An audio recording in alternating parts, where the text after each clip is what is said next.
এ কোরআন মানলে আল্লাহ আপনাকে মহব্বত করবে, আল্লাহ আপনার জন্য রহমত নাজিল করবে, আল্লাহ আপনার কবর আযাবটা মাফ করে দিবে। এ কোরআন যদি মানতে পারেন কিয়ামতের দিন জাহান্নাম থেকে বাঁচবেন। এ কোরআন যদি মানতে পারেন, এ কোরআন যদি মানতে পারেন কিয়ামতের দিন আল্লাহ পাক আপনাকে জান্নাত দিয়ে দিবে। এ কোরআন যদি মানতে পারেন আপনার অভাব অনটন থাকবে না, এদেশে নিরাপত্তা তৈরি হবে, খাদ্যের স্বয়ংসম্পন্ন হবে, দুনিয়ার কোনো রাষ্ট্র আপনাকে হজম করতে পারবে না, গোটা দেশের নিরাপত্তা দান আল্লাহ নিজের হাতে করবে। এলে শুভ সংবাদ, এলে কি জোরে বলুন, এই শুভ সংবাদ আছে কোথায়? এলে কিন্তু কোরআনই আছে না? ইন্নাল্লাযীনা আমানু, একটা শুভ সংবাদ শোনেন, ইন্নাল্লাযীনা আমানু ওয়া আমিলুস সালিহাতি কানাত লাহুম জান্নাতুল ফিরদাউসি নুজুলা খালিদিনা ফিহা লা ইয়াবগুনা আনহা হিওয়ালা। যারা নাকি ঈমান আনবে, ঈমানের দাবিতে ফরজ ইবাদতগুলো আদায় করবে, যতগুলো ফরজ তার উপরে দেওয়া হয়েছে সবগুলো ফরজ ইবাদত যত্ন সহকারে আদায় করবে, আল্লাহ পাক তাকে জান্নাতুল ফিরদাউস তাকে দান করবে। আর একটা শুভ সংবাদ শোনেন কোরআনে, ফালিয়াবুদু রাব্বা হাযাল বাইত, এই কাবা ঘরের মালিকের আইন যদি মেনে চলতে পারো রে আল্লাহর বান্দারা, আল্লাযী আত'আমাহুম মিন জুব ওয়া আমানাহুম মিন খাউফ।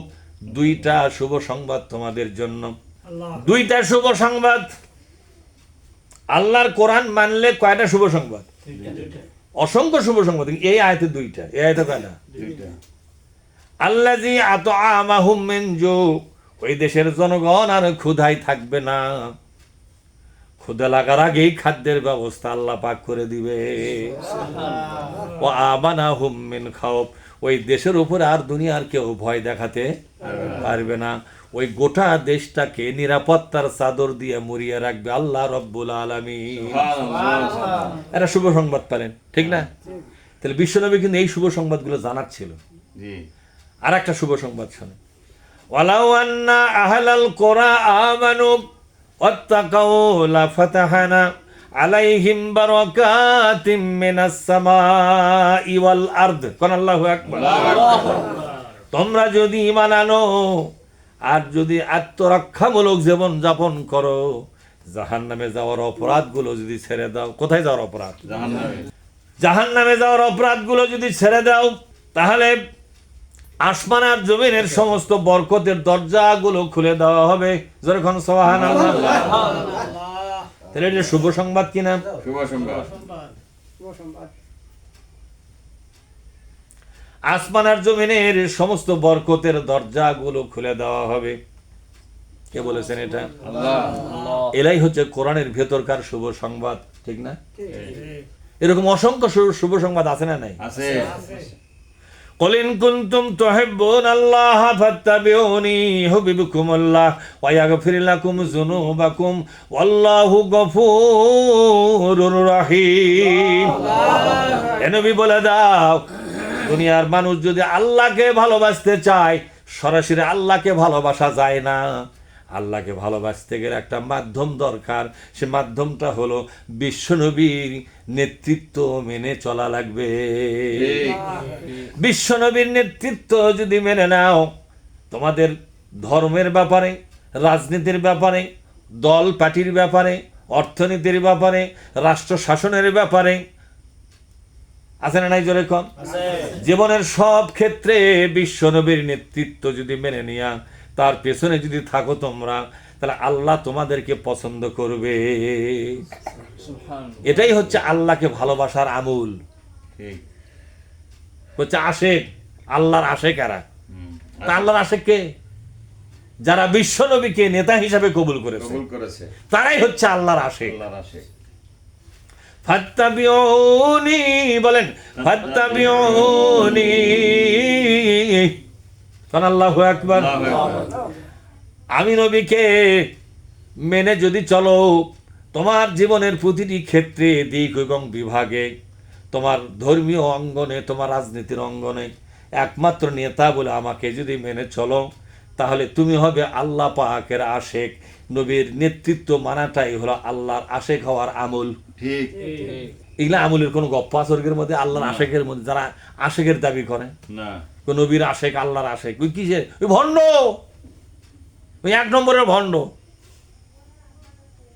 আল্লাহর আশেক কেমনে হওয়া যায় সে সমাধানে কোথায় আছে? কোরআনে আছে। এটা শুভ সংবাদ। আল্লাহর বন্ধু হতে গেলে নেতা মানতে হবে কাকে? মুহাম্মদ রাসূলুল্লাহ। সেটা কি ধর্ম অঙ্গনে না রাজনীতির বেলাও? রাজনীতির বেলায় নেতা হবে কে? তাহলে মুহাম্মদ যদি রাজনীতির বেলায় নেতা হয় তাহলে আর কোন রাজনীতি আপনি করতে পারবেন না। বিশ্বনবীর রাজনীতি কোনটা? কোরআনের। আপনি যে কোরআন বাদ দিয়ে রাজনীতি করেন তিনি আল্লাহর আশেক হতে পারবেন আপনি? শয়তানের আশেক। ওয়াগফির লাকুম যুনুবাকুম। আর একটা শুভ সংবাদ হলো তোমাদের জিন্দেগির সমস্ত গুনাহগুলো মাফ করে দেওয়া হবে। এটা শুভ সংবাদ না? অবশ্যই। এইভাবে হে নবী আপনি শুভ সংবাদ দিবেন দুনিয়ার বাসীর সামনে। আল্লাহ পাকের পক্ষ থেকে সুযোগ সুবিধার কথা আপনি বলে দিবেন। দুনিয়াবাসী যাতে কোরআন মেনে নেয় তার পরিবেশ আপনি তৈরি করবেন। এত কিছু পরিবেশ তৈরি করার পরও যদি কেউ না মানে এটা তার ভাগ্য খারাপ, ঠিক না? আল্লাহ নিজে বলেছেন ওয়ায়াতাজান্নাবুহাল আশকাল্লাযী ইয়াসলান নারাল কুবরা। এ কোরআনের উপদেশ যারা মানবে না, এ কোরআন এড়িয়ে চলবে যারা, কোরআনের ধার ধারে না যারা, আল্লাযী ইয়াসলান নারাল কুবরা, সবচেয়ে বড় জাহান্নামে তাদের ঠিকানা হবে। সুম্মা লা ইয়ামুতু ফিহা ওয়া লা ইয়াহইয়া। ওই জাহান্নামে চিরকাল থাকবে, সেখানে মরবেও না এবং বাঁচবেও না। বাঁচাও নয় মরাও নয়। মরা মানে একবার শেষ, আর বাঁচা মানে আরামে বিরামে থাকা। কোনোটাই হবে না, একবারে শেষও হবে না আরামও হবে না। খালি গু খাওয়া, খালি বসে থাকি খাওয়া। কি খাওয়া ধরে গু খাওয়া, গু। পায়খানা ভদ্র করে কোয়ার দরকার নাকি? গু খাবে। পেশাব, পায়খানা, পোজ, রক্ত, বমন, সিগেন, স্যাপ, কাশ, এগুলো হবে জাহান্নামী লোকদের খাবার। লা তুআমা ইল্লা মিন গিসলিন। রক্ত পুঁজ হবে জাহান্নামীদের খাবার। আর জাক্কুমের ফল হবে কাঁটাযুক্ত ফল। কি যুক্ত? ওই ফলটার চতুর্দিকে কাটা। অনেকে ধুতরার গোটা কয়, হোক ধুতরে গোটায় হোক, কি কমতা খারাপ। আরে তো এমনকার ধুতরে গোটা কত বড় হবে, আর জাহান্নামীদের এক একটা ধুতরার গোটা হবে এক একটা মটকার সমান। খাও দে তাহলে ফলটা যদি মটকার সমান হয়, বড় ডাবরের সমান হয়, আর কাঁটা কত বড় হবে? যত বড় ফল তত বড় কাঁটা হবে না? সুতরাং জাহান্নামে যাওয়ার ব্যাপারে আজকে যারা অস্থির হয়ে গেছে, বিশ্বনবী বলেন আমার উম্মতের একদল লোক জাহান্নামে যাওয়ার জন্য পাগলের মতো ওই দিকেই দৌড়াই, যতই টানাটানি করা হোক। একদল লোক কোমর ধরে টানে, রে ভাই আসো আসো জান্নাতের পথে যায়। ওরা তাদের হাতটা কোমর থেকে ছিঁড়ে নিয়ে নিজে দৌড়াই জাহান্নামের দিকে। আরে জ্বলন্ত আগুনের মধ্যে বাতির উপরে যেমন কিছু উড়ানা পোকা পড়ে, যতই মানা করেন পোকা জোর করে যা পড়ে। পোকা মনে করে আগুনটাই মনে হয় আমার বাঁচার জায়গা, কিন্তু এই মনে করে যেই ঝাঁপ দেয় হাত পাও ঠ্যাং সবকিছু পুরিয়া সারকার হায়া চিট পানাং খাই ইন্নালিল্লাহ হায়া যায়। কথা ঠিক না? হ্যাঁ, কিছু লোক আছে যতই বলেন এগুলো কবিরা গুনাহ, এগুলো জাহান্নামে যাওয়ার অপরাধ, এগুলো বাদ দাও, গায়ের জোরে যায়। কথা ঠিক না? এগুলো শোনেই, কথাই শোনে না। পাপের মধ্যেই শান্তি, ওইগুলো হচ্ছে পাপের মধ্যেই শান্তি। সোয়াবের কাজ এরা তো শান্তি পাবা না, কারণ হচ্ছে অনেক শান্তি, অবৈধ শান্তি বাদ দেওয়া লাগবে। কথা ঠিক না?